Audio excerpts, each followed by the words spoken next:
You ever got up in the middle of the night and it was really, really dark? I remember when I was a little girl and I would have a nightmare and I would want to turn on the light. That's the first thing I knew I needed. I just needed the light because it was so dark and I'd be afraid. So I would jump out of my bed very carefully, or I would cautiously step out of bed and I would carefully walk across the floor, being really nervous because I didn't know what was in the dark. And I would reach up to the side of the wall and I'd feel where that light switch should be. And then I would flick on the light switch. And the light would flood my room, and all of a sudden the fear would be gone. It would just be gone. It'd be like I could see. I knew there was nothing to be afraid of. With that light came the assurance that I was safe. But there was sometimes when I would have the nightmares, and I would crawl out of bed, and I would cautiously go to the side of the wall, and I would put my hand up on the side, and I'd go to switch that light switch on, and there'd be no light switch. And I'd be like, where's that light switch at?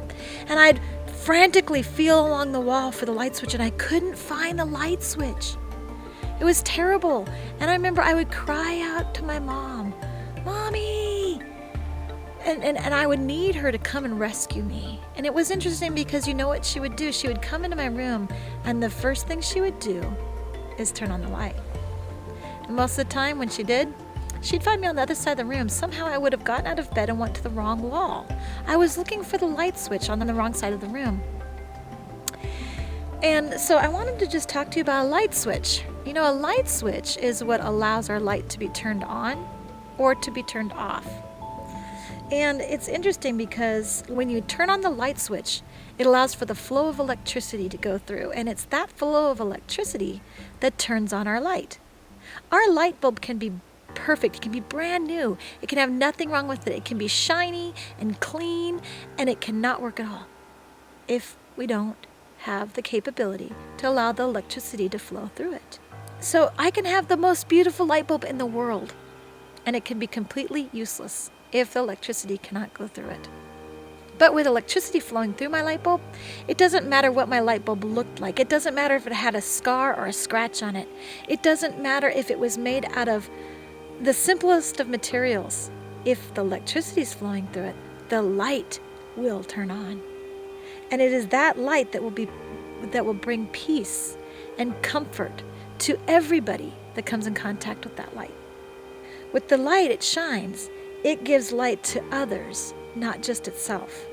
Although the light of that light bulb is beautiful, and the light bulb itself might have been the most beautiful light bulb in the world, others should praise the light that it gives, not the beauty of the light bulb. John 8:12 says, when Jesus spoke again to the people, he said, I am the light of the world.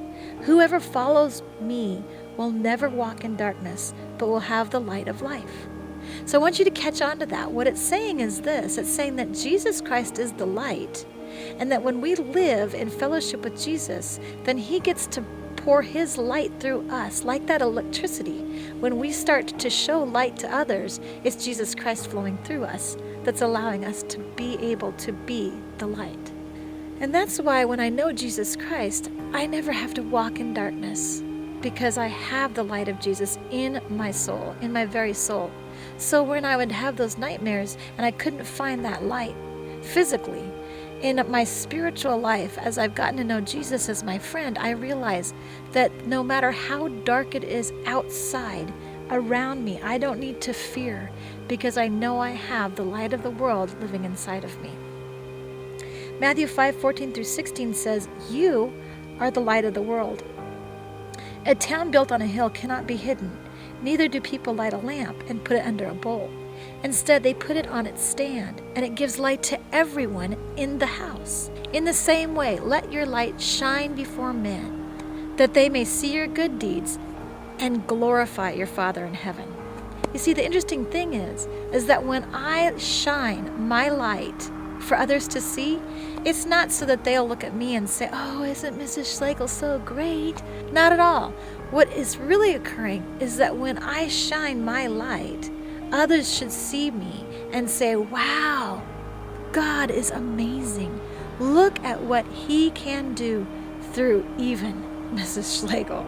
The light in the dark is there to help guide others who are in the dark so they can come into the light. Just like my mom, when she would come in and turn on that light switch, she didn't turn that light switch on just for her. She turned that light switch on to help me. I was the one that was afraid, and I was the one that needed the light to be turned on. People don't usually get all excited about the beauty of a light bulb. They don't talk about how perfect its filament coils are, or how clear the glass is, or how shiny the base is. They usually don't talk about how well it screws into the socket either. No, people who see the light from the light bulb tend to praise the light. It's the light. Think about, have you ever been in a cave and you had a flashlight with you and you turned on that flashlight? You weren't sitting there looking at how pretty that flashlight was. You were looking ahead of you because you could now see. The light illuminated your path. It made it so that you could see. People need Christ's light. They need the light to see where they are and where they're heading. They need the light to keep from falling or getting hurt on an obstacle in their way. They need the light on so they can do what they need to do, whatever that job may be.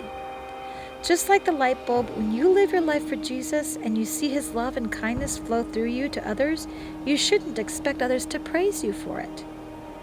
When you show patience and peace, others shouldn't focus on how great you are. When you live your life God's way, others should see your good deeds and glorify your Father in heaven, because that is the source of these things. And the light you shine should help others to guide them through the dark and help them find the light, who is Jesus. Remember, at the beginning Jesus said, I am the light of the world. So as you think about how to live in your families and with your friends as soon as we get out of quarantine, I want you to remember that when you live with those fruits of the Spirit flowing through you, it's because of your friendship with Jesus. He's flowing through you just like electricity flows through a light bulb. And that light coming out is not to make you look better. It's actually to help others and to get to know them and be their friend as well.